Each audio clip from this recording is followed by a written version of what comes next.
ఏమున్నా ఫోన్లు పట్టుకొని చూసుడు తప్ప మీతోనేం కాదు. ఏదైనా పని చేస్తే కాదా? ఏమున్నదని ఊకే సోషల్ మీడియాలో దేవులాడుతుంటారు. ఫేస్బుక్ బువ్వ పెడుతుందా, యూట్యూబ్ ఆకలి తీరుస్తుందా, ఇన్స్టాగ్రామ్ ఇంట్లోకి సరుకు సోదలు ఇస్తుందా, ఎక్సెమిట్ కన్నా ఆన్సర్ అవుతుందా?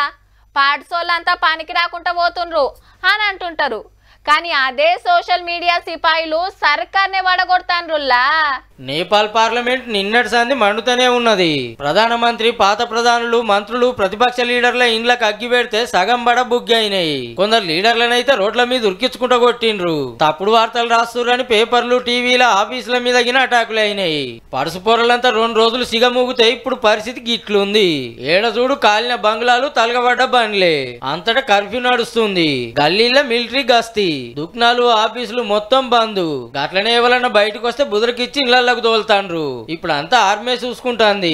సోషల్ మీడియాను బ్యాన్ చేసినందుకు పుట్టిన ఉద్యమం ప్రధానమంత్రి రాజీనామా చేసేదానిక పోయింది. మరి నేపాల్లో అవినీతి పెరిగింది. ఏలేటోళ్లు మస్తుగా దోసుక తిన్నారు. పబ్లిక్ తిప్పలు పట్టించుకుంటలేరనే కొత్తలాడ అయిపుట్టింది. అందులోకెళ్ళి రాజ్యాంగం మార్చాలే, తిన్నపైకం గక్కియాలే, చదువు వైద్యం మంచిగుండాలనేది మనోళ్ళ డిమాండ్లు. సరే ఆలోచన చేస్తామని అటుకెళ్లి హామీ వస్తే గప్పుడు జరంత నిమ్మల పడ్డారు. ఇక ఇండియా నేపాల్ బార్డర్ లో సెక్యూరిటీ పెంచింది మన గవర్నమెంట్. అక్కడ ఉన్న మనోళ్ళకి ఆసరైతానికి ఢిల్లీలో హెల్ప్ లైన్ సెంటర్లు పెట్టిండ్రు.